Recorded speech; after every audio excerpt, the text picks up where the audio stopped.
wildly successful something, then yeah, of course, like you can get women that way. But the reality is that like what? Like it's gonna be like 1% of your audience that does this. Like what? Why even bother giving that advice, right? Like, imagine if I did that every day on stream. Like, listen, guys, 1,000 concurrent viewers, and you will never be alone for the rest of your life. You'll be fucking anyone you want. Just 1,000 concurrent viewers, guys. That's all you need. If you get well, yeah, of course, but like, that's like what top 0.001% of streamers. Like, why would I even bother wasting my time saying that? Yeah, I mean, it's just that the red pill audience is delusional enough to think that they will actually be like Andrew Tate one day.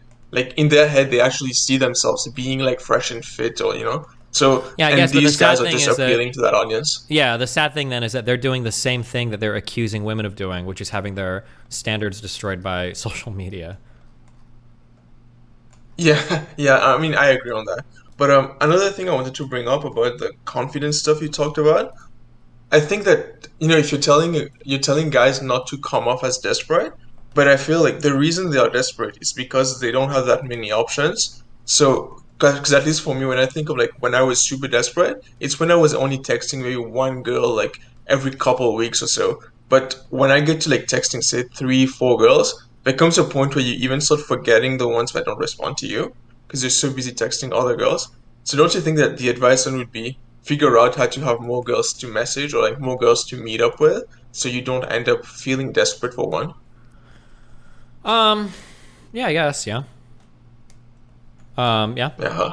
Although I feel like I don't like that advice as much because it's like if you're talking to a guy that's having trouble getting even one woman interested in him, having him in a situation where he can be talking to like 5 different girls is probably gonna be like almost insurmountable, right? But I mean, like I kind of agree with what you're saying, Yeah. yeah. Yeah, I guess that's when people like Alex come into play and and no, you go learn from them, whatever. Mm-hmm. And another like a final point, and I'll head out. But I disagree, I think, with you. Maybe I don't. I have to just ask for a clarification. Do you recommend for your audience to get into relationship rather than hookups? I think it's good to look for relationships rather than hookups. Yeah, I think looking for hookups is a particular type of thing that is. Hold on. Actually, let me think about this before I just spit an answer out. Is it easier to look for hookups or relationships?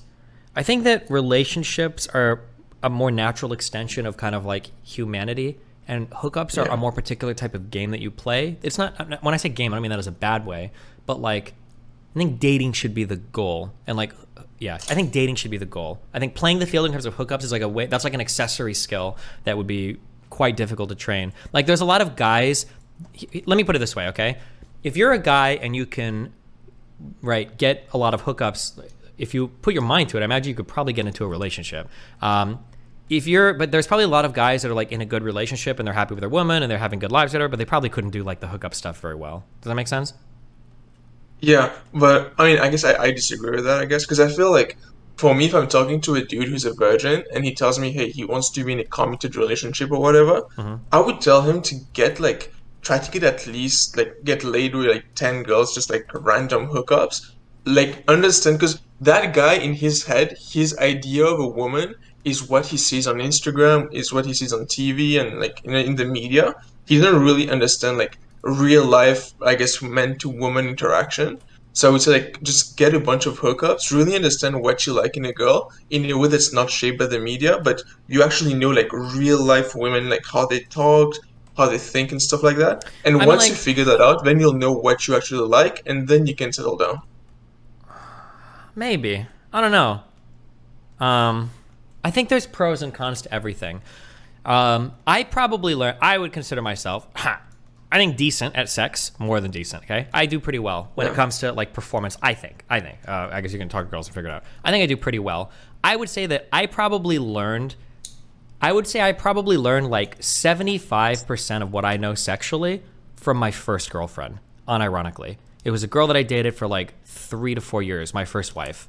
I think I learned most of it from her. If I would have fucked 10 random girls before I was 21, instead of just staying in a relationship with her, I think I would know less sexually. I think that you learn the most through long-term relationships. I think you learn a ton that way, in my opinion. But I had like a similar experience, but just like a slight difference at the end.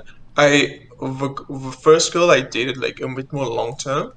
I had that experience where like I started experimenting more and I learned more stuff through her. Mm-hmm. But then afterwards, when I went on, like when I had sex with other girls, it's like I tested out the stuff I learned with her, and I kind of perfected them every time.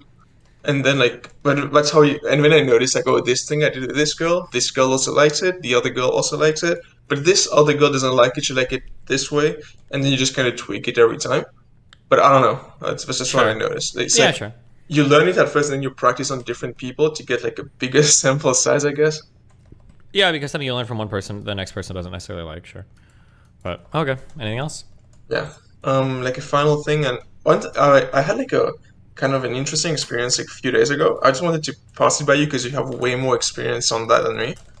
Um, do you ever get the impression that when you're having sex with a girl, the penetration is not the most enjoyable for the girl, it's the most enjoyable for the dude, but for the girl, it's like fingering her and eating her out brings more pleasure? I'm not sure Um. of this. I was thinking of that last time, but I haven't. I only started thinking of it last time. I don't know if it's true. Okay. This is what I think. Okay. I'm almost positive that this is true. Okay. Um. I I think that girls like. Okay, hold on. There's so many weird things that are said online. Okay, people online say that girls don't like fucking. They only like getting eaten out. They really like they like it when you configure them, eat them out, and they don't care about fucking much. Almost every single girl that I've met gets off more from fingering